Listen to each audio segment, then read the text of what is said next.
My mother had a talent for making me disappear every Christmas without ever saying the words out loud. I'm Nora Ellison. I'm 34 years old, and by the time I bought a manor in a quiet Vermont town, I had already spent most of my life learning what it felt like to be treated like an afterthought in my own family. For years, December 25th meant the same thing for me: a missing seat at the table, a gift bought in a hurry, if there was one at all, a polite excuse about how everyone thought I was busy, or sleeping, or working, as if I had somehow wandered out of my own place in the family portrait. Last Christmas was the year I finally stopped pretending it was accidental. I drove 5 hours through freezing rain with a trunk full of expensive gifts, only to find the house glowing with warmth, music, and laughter that clearly had no space left for me. When the door opened, I was met with surprise that looked a lot more like irritation. I stood there in the cold, holding bags in both hands, while the person who should have wanted me there acted like I had shown up uninvited to someone else's celebration. That was the night something in me went still. So this year, I bought myself something no one in that family could take credit for: a manor, old stone walls, iron gates, and enough silence to finally hear my own thoughts. I thought that would be the end of it. I thought distance, paperwork, and locked gates would be enough. I was wrong, because the moment they found out I had something beautiful, something valuable, something they could use, they remembered me all at once. And when they came to my gate, they didn't come with apologies.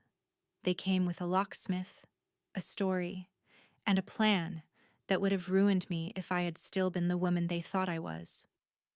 Before I tell you how they found me and why they thought they could take what was mine, tell me where you're listening from tonight and how late it is where you are. Because this Christmas story went a lot farther than my family ever expected. Hey, does the weather where you are feel perfectly in tune with your current mood right now? I did not buy the manor because I wanted to feel rich. I bought it because I was tired of feeling reachable. After last Christmas, I changed everything in ways no one in my family would notice until it was too late. I changed my number. I locked down every old account they might use to track me. I moved my mail through a private box 2 towns over. I stopped posting photos, stopped commenting, stopped leaving any little digital fingerprints that could lead them back to me. At work in Boston, I kept my routines clean and boring. I showed up, did my job, came home, and spent nights building the one thing I had never had in that family: a plan that belonged only to me. The manor found me in late spring, buried in a quiet Vermont listing that most people would have skipped past because the place looked too severe, too old, too remote. The house sat on a hill outside Evergreen Hollow, wrapped in stone and silence, with iron gates at the entrance and enough land around it to make the rest of the world feel far away. The locals called it Blackthorn Manor, and it came with layers of legal protection because it was part of the historic district. Most buyers would have seen red tape. I saw armor. I bought it through a trust structure that made the paperwork harder to follow than a normal deed. That mattered to me. I wanted privacy, but more than that, I wanted distance between my name and anything my family might try to touch. By December, the house was finally mine to live in, even if the title itself sat inside a legal arrangement too boring for most people to understand and too strong for careless liars to get around. 3 days before Christmas, I drove up with a car full of groceries, books, candles, and enough good wine to last a week. I remember standing in the front hall on that first night, listening to the quiet settle over the house like it had been waiting for me. No one interrupting me, no one asking what I had brought for Logan, no one telling me to be patient, to be gracious, to be the bigger person, as if being neglected had always been some moral test I was supposed to pass.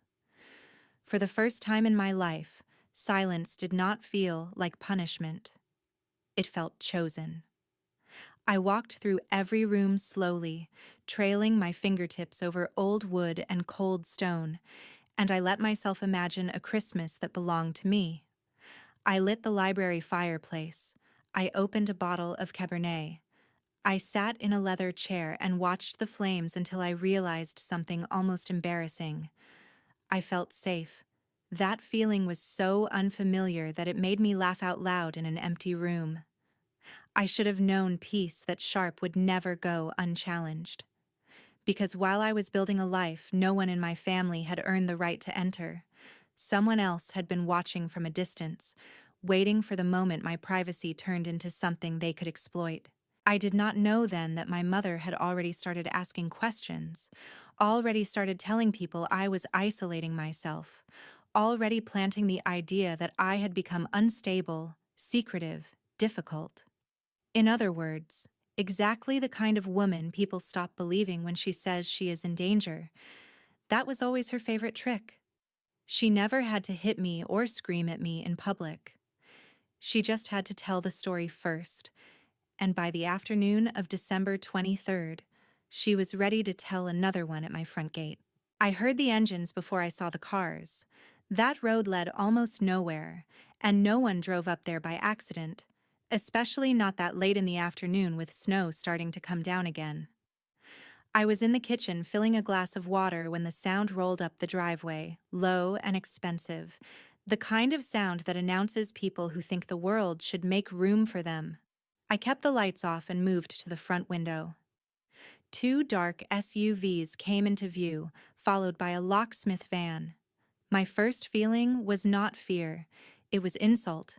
They had not called, they had not apologized, they had not shown up to say they missed me. They had brought tools. The first door opened and my mother stepped out in a cream wool coat that looked like she had dressed for a holiday photo shoot instead of a trespass. Behind her came my father, Richard Ellison, already wearing the tired expression he used whenever he wanted strangers to think he was the reasonable one.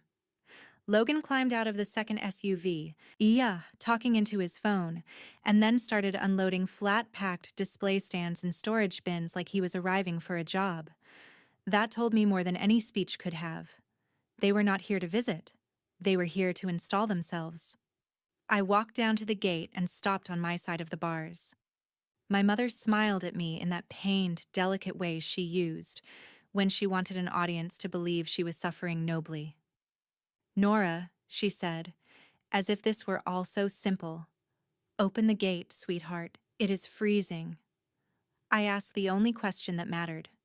"How did you find me?" Richard sighed before she could answer, and that alone told me he wanted to enjoy this. "Logan found a tagged flooring photo online," he said. Then he cross-checked the stonework with an old preservation archive. "You really should be more careful." There was something so calm about the way he said that, as if violating my privacy proved I had somehow failed an intelligence test. My mother stepped closer to the bars. "We were worried about you," she said. "Spending Christmas all alone in a place this big is not healthy. We thought family should be together." I almost laughed. Family had never needed to be together when I was the one left outside. Then Logan came forward with a folded document in one hand and a grin that already felt greedy.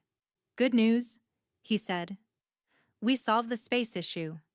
He pressed the paperwork against the gate so I could read it.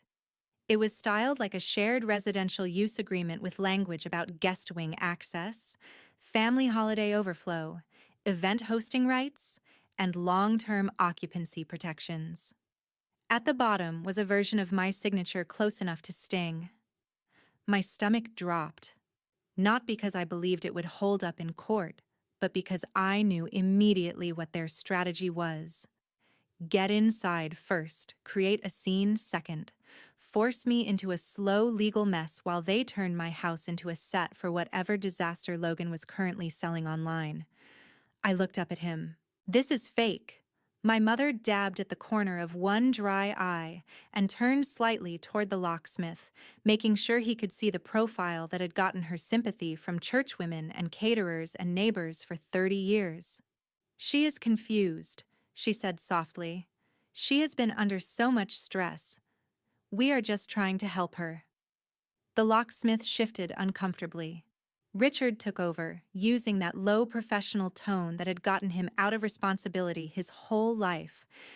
"We have an agreement and a family situation," he said. "She gets overwhelmed.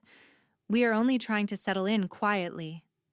Then Logan nodded toward the keypad and the locksmith stepped forward with his drill. It was that casual, that entitled.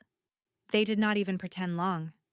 They expected me to panic, to start shouting, to become the unstable woman my mother had already described. Instead, I took out my phone and started recording. My mother's smile faltered for the first time. "What are you doing, Nora?" I kept the camera steady on the drill, on the van logo, on Logan's face, on Richard holding the forged paperwork like it was already enough. "Building a timeline," I said, and I swear there was a brief, beautiful second when all three of them looked at me like they had just realized I was no longer the daughter who would stand there begging to be let in. The deputy arrived just as the locksmith put the drill to the gate control box.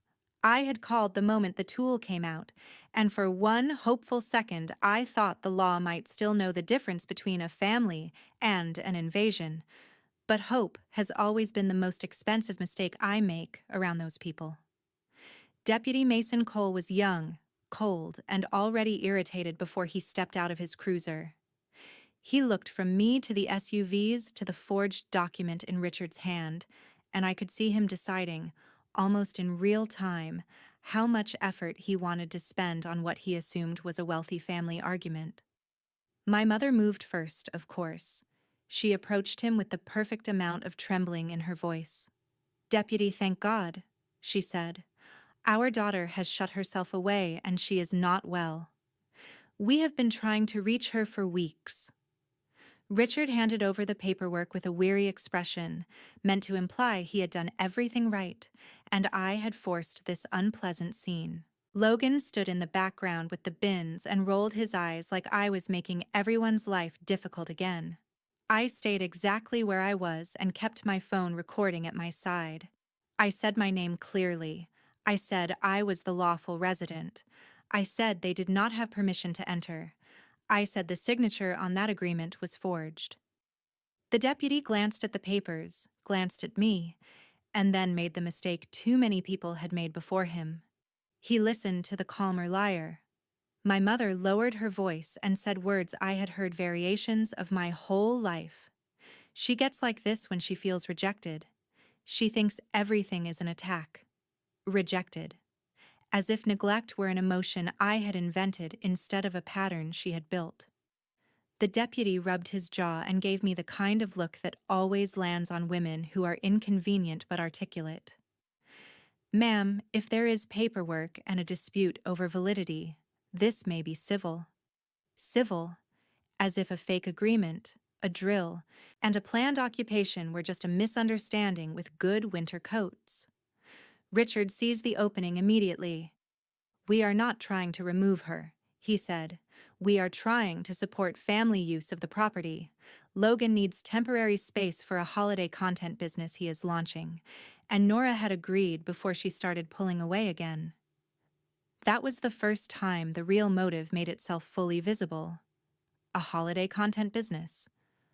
Of course, that explained the display stands, the bins, the lighting cases still in the back of the SUV. Logan had not come to live quietly in a basement. He had come to turn my house into a backdrop he could monetize while my mother played gracious hostess, and my father called it helping. I asked Logan directly, still filming, "Are you trying to run events out of my home?" He smirked. "It is not your home like that, Nora." That line stayed with me. Not your home like that. Because underneath every lie my family ever told, there was always the same belief. Nothing that belonged to me really counted as mine if they decided they wanted it.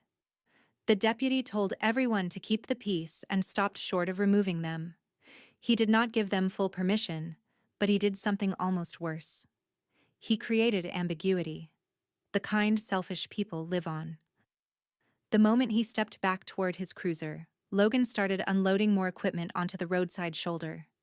He was already placing a call, giving my address to someone, and saying the words, transfer service and seasonal business use. That was when I called Elena Vargas. She picked up on the second ring, and I gave her the facts fast. Forged occupancy agreement, attempted forced entry, possible utility fraud, preservation district property, active police presence. Elena did not waste time pretending this was ordinary. Nora, she said, do not let them bait you into a screaming match. Record everything.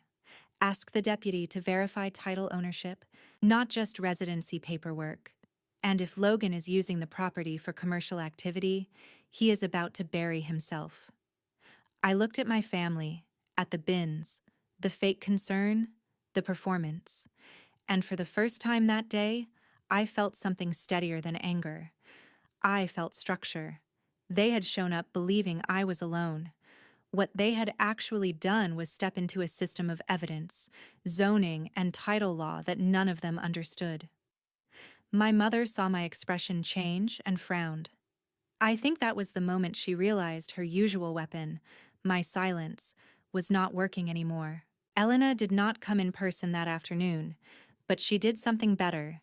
She called the deputy directly, then emailed certified title documents to his department while I stood there in the cold watching my family perform innocence beside a locksmith van. 10 minutes later, the mood changed. It did not change all at once, and that was the satisfying part. It changed slowly, like ice cracking under too much weight.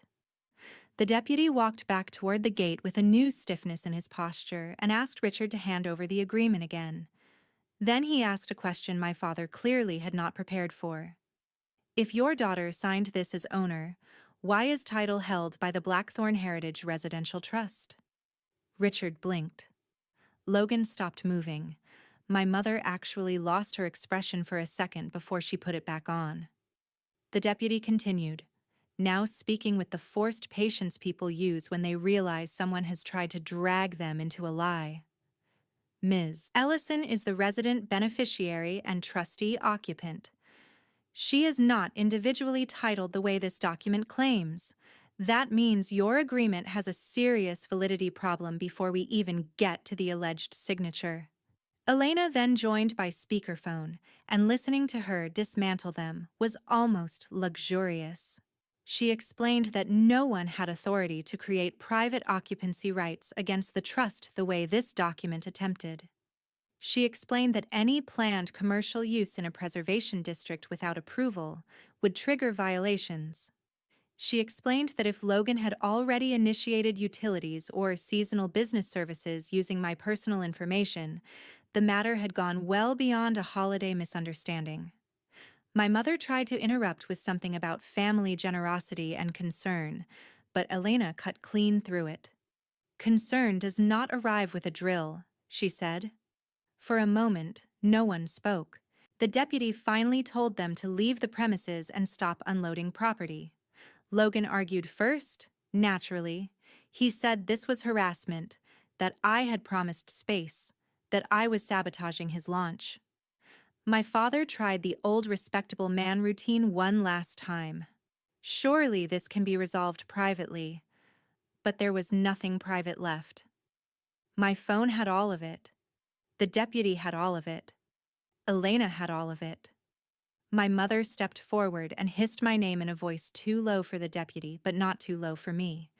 You are humiliating us. That word almost made me laugh. As if humiliation had only just arrived in our family and had not been sitting next to me every Christmas dinner since childhood. They finally started packing up, but not like people who accepted defeat. They moved like people storing rage for later. Logan shoved bins back into the SUV hard enough to crack one. Richard folded the forged paperwork with a shaking hand and kept glancing at me like he was trying to memorize the version of me who had become dangerous.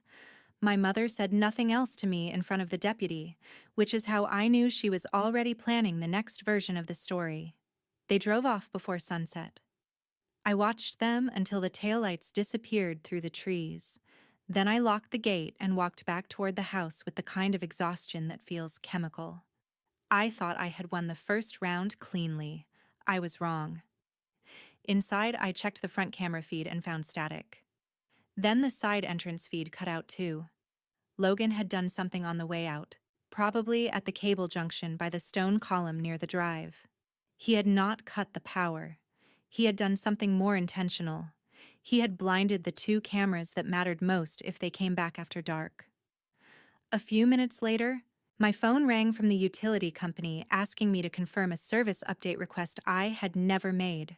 Logan had already tried to move part of the account structure using information only family would know: social security fragments, old addresses, security prompts. My skin went cold in a way the winter air could not manage. That night, I sat at the library desk under lamplight with my laptop open and built the file that would later ruin them. I froze my credit. I documented the utility attempt. I sent Elena every screenshot. I filed an identity theft report. I wrote out the timeline by hand, because sometimes anger is easier to trust when you can see it in ink. And sometime after midnight, while the fire burned low and the old house settled around me, I realized something simple and ugly. They had not come because they loved me. They had come because I had finally built something far enough outside their control that the only way to live with it was to take it back. That kind of desperation does not leave quietly.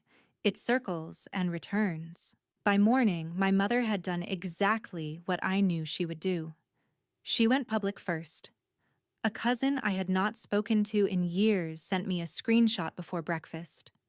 My mother had posted on Facebook that she and my father had driven all the way to Evergreen Hollow to check on their isolated daughter, only to find me confused, aggressive, and hiding alone in a dark historic home after weeks of concerning behavior. The comments were full of pity for her and disgust for me. Praying for your family. She always seemed troubled. Some children do not understand sacrifice. I read every line without replying. Then I took screenshots of all of it and saved them into a folder labeled defamation. That was the difference between the old me and the woman sitting in Blackthorn Manor now. I no longer argued with lies in the moment. I archived them. Around 10, Logan tried again through a different angle. This time, it was not just utilities. He submitted a vendor inquiry for a seasonal event permit using my address and a slightly mangled version of my name, probably hoping to establish a paper trail that made it look like operations had already begun. That was when the whole shape of their plan finally locked into place for me. Logan was drowning financially and needed a prestigious holiday venue fast. My mother wanted the social image of a curated family Christmas business with her as the face of warmth and tradition. My father wanted the whole thing framed as a cooperative family arrangement so no one would ask where the money came from or why the house was being used at all. They were not trying to take shelter. They were trying to take narrative, space, and legitimacy in one move. Elena called just before noon and confirmed what I had already guessed. If they came back and attempted to stage entry again, especially with commercial materials or false authority paperwork, we could tighten everything into a much stronger criminal and civil package. June Mercer from the local paper also returned my email. She was not dramatic, just careful. She said the screenshots, the fake agreement, the utility attempt, and the preservation issues made this more than family gossip if I could prove intent and repeat conduct. I told her I thought I could. Then I made the decision that changed the end of the story. I stopped thinking like a daughter trying to defend her peace and started thinking like an investigator setting conditions. Through Harold Whitmore at the local Heritage Society, I arranged a small Christmas Eve open house under the Trust's permitted residential heritage hospitality guidelines, which were boring enough on paper to sound harmless and powerful enough in practice to place respected witnesses inside the home.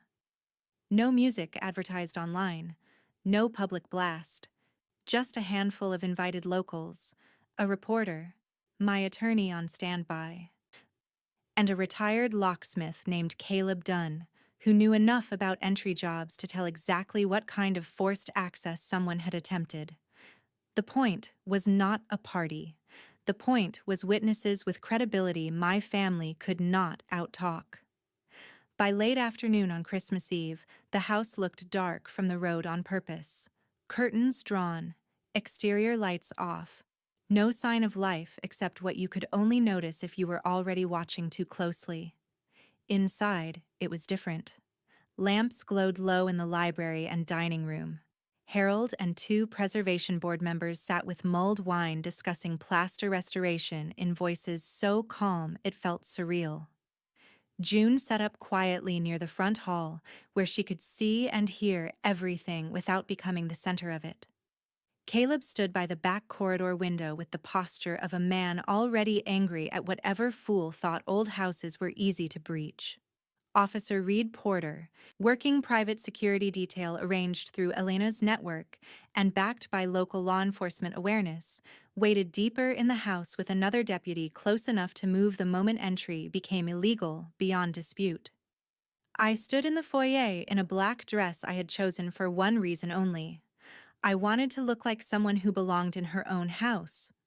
When 7 o'clock came and went, I almost wondered if they had finally found caution. Then at 7:14, the sensor on the outer drive pinged my phone. Headlights off, slow movement, a rental truck behind the second SUV. Not subtle anymore, not even pretending. My mother had forgotten me every Christmas until I bought a manor. Now she was back on Christmas Eve with transport, tools, and enough nerve to believe the dark house ahead of her was empty. She was about to learn the difference between empty and waiting. From the front window, I watched them pull into the drive without headlights, which told me everything about how innocent they knew they were not. Logan jumped out first this time with a crowbar in one hand and the wild, cornered energy of someone who had run out of softer lies. Richard came behind him carrying a folder thick enough to be another performance. My mother stepped out last in a dark coat with her hair done and her makeup perfect, because even now, even at the edge of a crime, she wanted to look good doing it. There was a second locksmith, too, younger than the first, and nervous in exactly the way guilty people always are when they realize too late that someone else's family emergency may actually be a felony. No one in the house moved toward the door. That was the beauty of it. We let them prove intent without interruption. Through the old wood and stone, we heard everything. Logan saying, "Just break the side glass if the lock fights you." Richard telling the locksmith they had power of attorney and a right to intervene. My mother raising her voice just enough to sound heartbroken if anyone happened to hear. "Nora, sweetheart, open the door. We are here because we love you." There was no love in the crowbar that hit my front lock seconds later. The first strike echoed through the foyer so sharply that even the preservation board members in the dining room went still. The second blow splintered the frame enough for cold air to push into the house. Then the younger locksmith drilled while Logan pried, and Richard barked instructions. And finally the old door gave with a violent crack that sounded less like wood breaking than history losing patience. Logan stumbled in first, breathing hard, crowbar still in his fist, and for one full second he wore triumph on his face. Then the lights came up. Not every lamp in the house, just enough. Enough to catch them in the foyer with a ruined lock, broken frame, and tools in hand.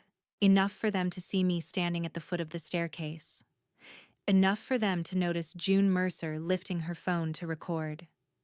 Enough for them to notice Harold Whitmore and the preservation board members staring from the dining room doorway, like they had just watched someone kick through a church altar. Enough for them to notice Caleb Dunn step forward and say with complete disgust, "That is forced entry."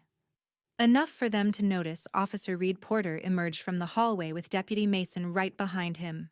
Flashlights hit their faces hard and fast. Hands where I can see them now. Logan froze first. My father did not. He tried one last pivot, waving the folder and talking too fast. We have authority. She is unstable. She is isolating. We are family. Officer Porter did not even glance at him. Family does not get to break a protected residence with burglary tools, he said. Logan lowered the crowbar slowly like he had suddenly remembered metal had weight. My mother stared at me with a level of hatred so pure it almost looked clean. You set us up, she whispered. No, I said. I documented you. Elena stepped in then, calm as winter, and took the folder from Richard's hand. Fake emergency authority. Invalid on its face, she said after a quick scan. Wrong execution standard, wrong witness structure, wrong property relationship. You really all committed a felony with paperwork you downloaded from the internet. June almost smiled at that, but did not stop recording. My mother tried a different angle. She began to cry, loudly and beautifully, the same way she always had when she needed strangers to see pain instead of strategy. But this time, the audience had context. June had the Facebook post. Elena had the forged agreement. I had the utility fraud trail. Caleb had the earlier timeline of manipulation.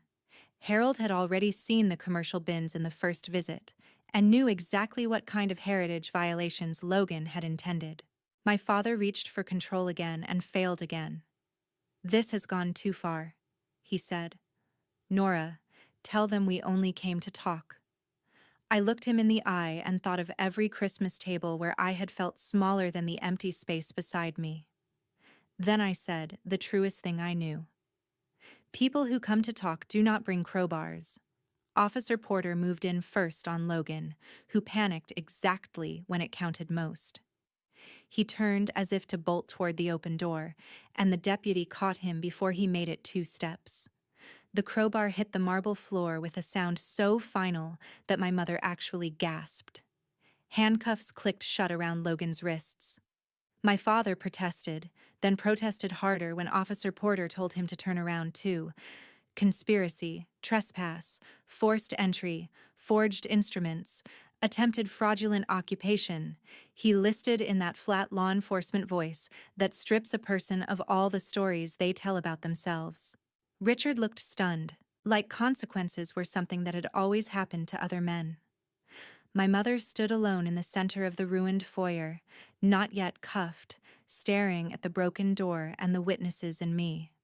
She tried one last cruel throw because cruelty was the only language she had ever really mastered. After everything I did for you, this is how you repay me. I took a step closer. The house was warm behind me. The snow was blowing in around the edges of the broken door. And for the first time in my life, I did not hear her words as truth, duty, or guilt. I heard them as evidence of a person who could only remember I existed when she wanted access to something I owned. Everything you ever did for me had a receipt attached, I said. Love does not break in. Love does not forge signatures. Love does not wait until Christmas to see whether a house can be turned into profit. Then Officer Porter told her to turn around, and she did, slowly, in disbelief, as though the universe had somehow failed to recognize who she thought she was. When the handcuffs closed on her wrists, the sound was smaller than I expected. Not dramatic, not cinematic, just precise. That was what made it satisfying. Not revenge as chaos, revenge as accuracy. One by one, they were walked out past the stone columns, past the broken threshold they had created, past the witnesses they could not charm, and toward the waiting cruisers at the end of the drive. Logan cried first. My mother kept asking for a private conversation. My father said almost nothing once he realized no one cared how reasonable he looked anymore. June stayed long enough to confirm timelines and statements, and by morning the local story was no longer about a worried family and a troubled daughter. It was about an attempted holiday takeover of a protected home, forged family paperwork, and a staged public narrative that collapsed under evidence. Logan's pending business partnerships disappeared within a week. Vendors withdrew. The online accounts linked to his fake holiday venture were reported and suspended. My father spent the start of the new year paying attorneys instead of controlling rooms, and my mother, who had built so much of her identity around being seen as warm, elegant, and impossible to question, had to live with a town that now knew exactly what her tears were worth. Later that night, after the statements were taken and the cruisers were gone and the temporary board was fixed over the broken door, I stood alone by the Christmas tree in the great hall with a glass of wine in my hand and the quiet I had wanted all along finally returning to me. The lesson that stayed with me was not just that boundaries matter. It was that some people will call your boundary cruelty because your obedience used to benefit them. I think a lot of us are raised to believe family means access, forgiveness, and endless explanation. But family without respect becomes entitlement, and entitlement grows teeth the moment you build something it cannot control. If this story means anything beyond what happened in that house, I hope it reminds someone listening that peace is not selfish, evidence is not cold, and protecting yourself from people who keep wounding you is not a betrayal of love. Sometimes the healthiest thing you can do for your life and for your future is choose yourself before the damage becomes tradition. And for the first time in all my years, Christmas did not feel like the season I got forgotten. It felt like the night I was finally seen,